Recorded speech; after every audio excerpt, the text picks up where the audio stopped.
8월 6일 주일 새벽 예배를 올려드립니다. 하나님 아버지 감사합니다. 주일의 첫날을 하나님께 올려드립니다.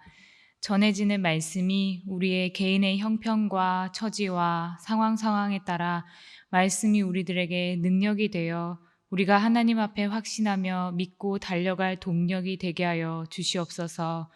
예수님의 이름으로 기도합니다. 아멘.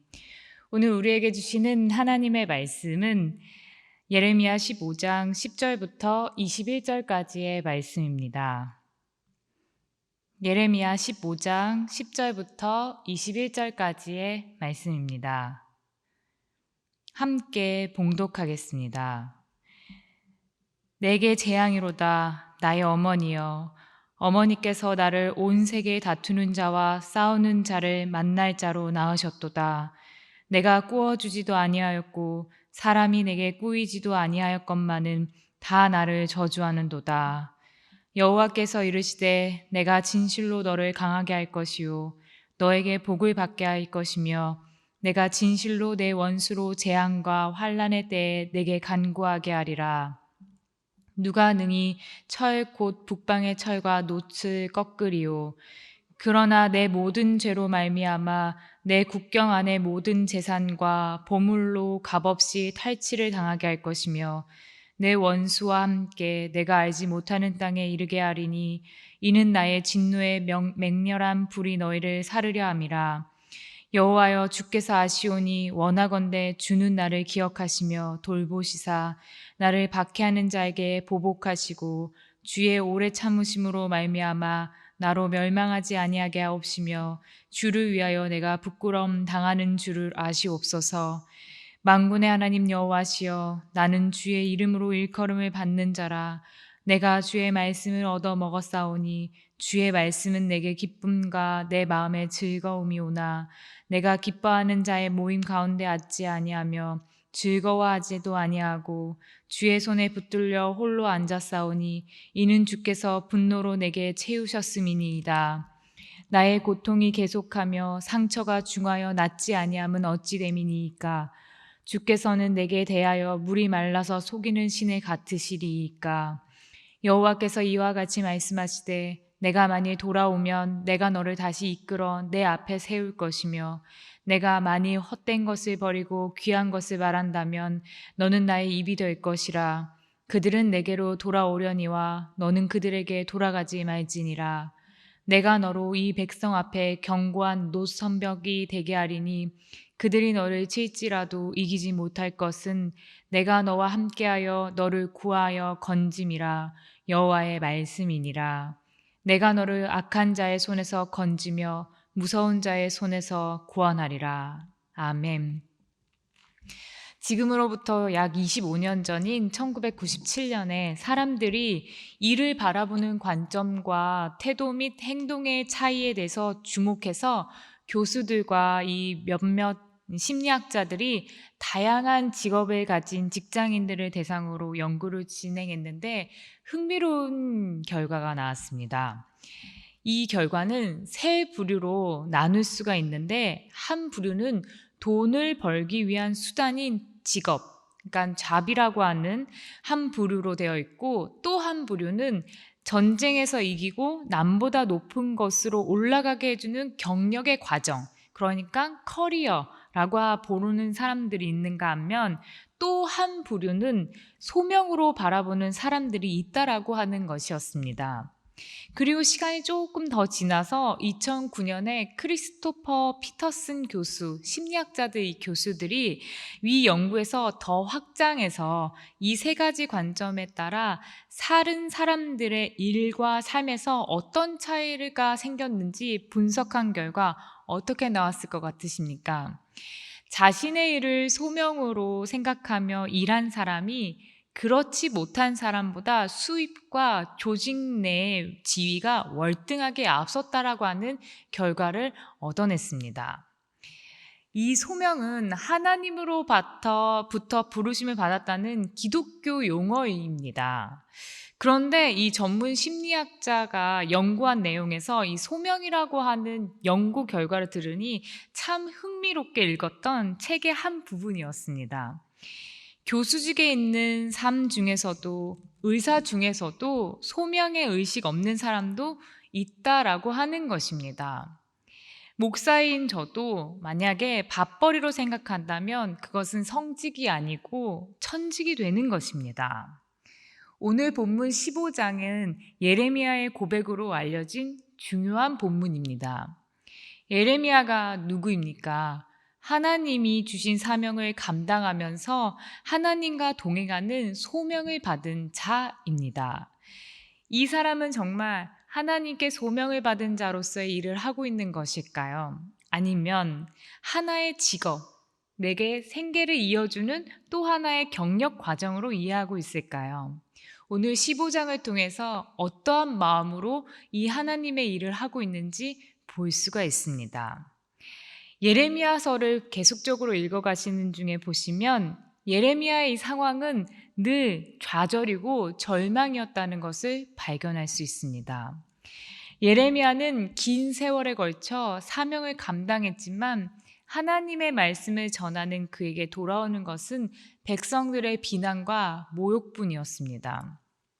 내가 할 수 있는 것은 아무것도 없다는 이 좌절감과 조금만 건드리면 울분이 터져 나오는데 하나님은 그 공경에서 내가 너를 건져주겠다라고 약속하지 않으십니다.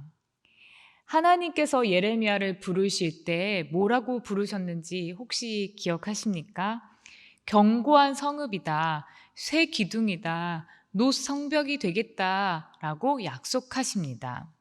이 말은 녹석벽처럼 단단해져서 그 모든 것을 견디게 하실 것이다라고 하는 뜻입니다.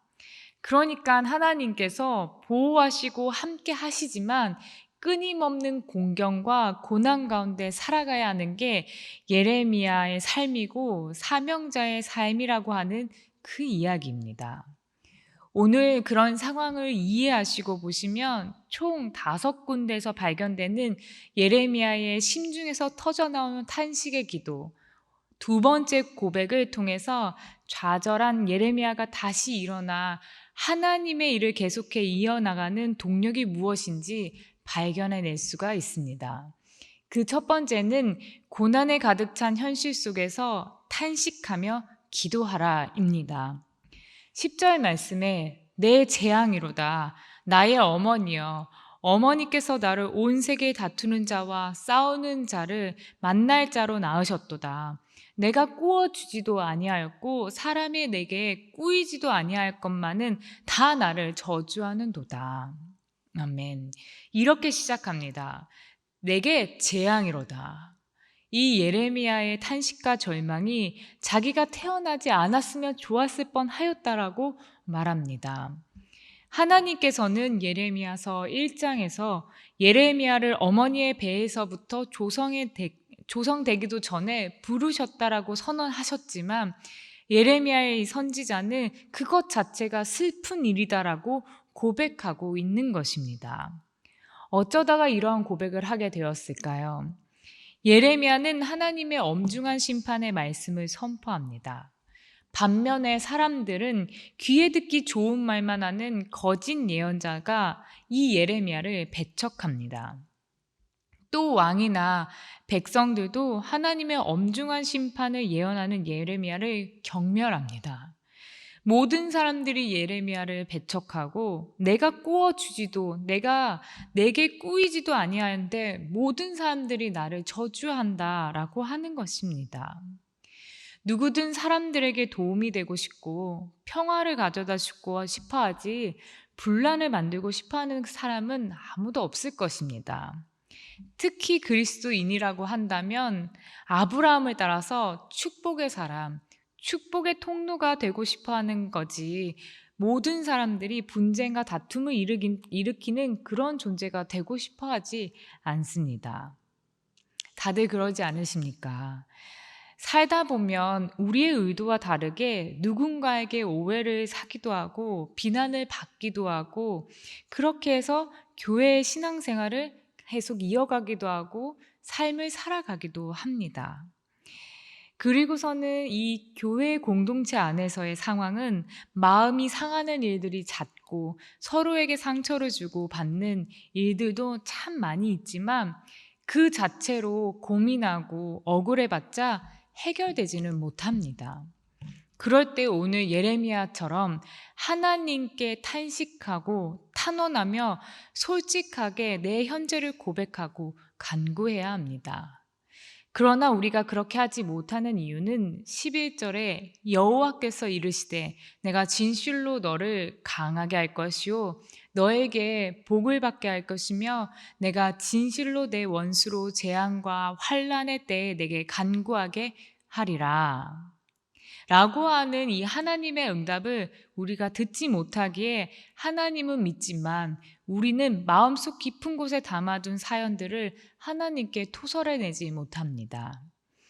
그렇다면 우리도 하나님 앞에 내 상한 심정을 다 토해낼 수 있는 이 기도를 하고 응답받고자 한다면 우리는 기도의 훈련을 받아야 합니다. 그것이부터 시작되어야 합니다. 그런데 여러분, 그 훈련을 받으시려면 제일 우선돼야 될 것은 하나님 앞에 나아오셔야 합니다. 고통과 상한 마음을 혼자 내버려 두지 마시고 또는 사람을 찾아가지 마시고 하나님 앞으로 나아오셔야 합니다. 하나님과의 이 친밀함의 회복이 먼저 되어야 합니다. 예레미야가 퇴원하지 않았으면 좋았겠다라고 하나님 앞에 토설해낼 수 있었던 이유는 하나님과 친밀한 교제가 있었기 때문에 할 수 있었던 것입니다. 성도 여러분, 하나님 앞에 먼저 나아오십시오. 그게 먼저 되어야 그 다음에 이루어지는 말씀과 기도 훈련을 받으면서 더욱더 하나님과 이 친밀함이 회복되고 그럼으로써 하나님의 능력을 맛보는 여러분들이 될 수 있기를 간절히 또 소망합니다. 우리가 고난 속에 있을 때 사명자의 삶으로 나아갈 수 있는 동력 그 두 번째는 하나님이 함께 하신다라고 하는 확신이 있어야 합니다. 13절과 14절의 말씀에 그러나 내 모든 죄로 말미암아 내 국경 안의 모든 재산과 보물로 값없이 탈취를 당하게 할 것이며 내 원수와 함께 내가 알지 못하는 땅에 이르게 하리니 이는 나의 진노의 맹렬한 불이 너희를 사르려 함이라. 앞에서 하나님은 예레미야를 격려하시면서 또 심판의 뜻은 분명히 밝히시고 요지부동입니다. 하나님의 뜻이 확고하다는 것은 예레미야의 사역 역시도 변함이 없이 진행되어야 된다라고 하는 것입니다. 다시 말해서 예레미야의 현실은 달라질 게 없다라고 하는 겁니다. 계속적인 수치와 고통의 시간은 계속되어질 것이고 고난은 더 심각해질 것이고 극심한 상황에 치닫게 될 것이다라고 하는 것입니다. 그러면서 예레미야가 16절에서 18절에 이렇게 말합니다. 내 모든 사역과 선포는 다 하나님으로부터 온 것이고 내가 하나님의 종이다라고 하는 사실을 기억해내면서 하나님과의 동행하는 삶이 16절에 기쁨과 내 마음의 즐거움이지만 17절 하나님의 예레미야를 홀로 거하게 하셨고 복 주신다고 하셨지만 18절 고통은 가라앉지 않고 상처는 낫지 않는다며 이 사명이 감당하기 어렵고 이제는 하나님이 속이는 시냇물과 같다라고 그렇게까지 이야기하는 것입니다. 어떻게 이러한 질문과 문제를 제기할 수 있느냐면 이 예레미야는 하나님과 깊은 동행이 이루어졌었고 친밀한 교제를 했기 때문에 하나님에 대한 신뢰가 있어야지만 할 수 있는 부르짖음이고 응답이고 질문입니다. 이와 같은 예레미야의 부르짖음에 하나님은 뭐라고 대답하시냐면 내게로 돌아오라라고 19절에 대답하시면서 20절에 이러한 말씀을 주십니다. 내가 너로 이 백성 앞에 견고한 녹 성벽이 되게 하리니 그들이 너를 칠지라도 이기지 못할 것은 내가 너와 함께하여 너를 구하여 건짐이라. 여호와의 말씀이니라. 아멘. 이 말씀이 오늘 저와 여러분에게 임하기를 기도합니다. 이후에 예레미야는 숱한 환란이 닥쳐오더라도 결코 가던 길을 돌이키지 않고 감옥과 토굴에 갇혀 지내면서도 하나님의 말씀을 담대히 전하는 사명자의 길을 계속 걸어갑니다.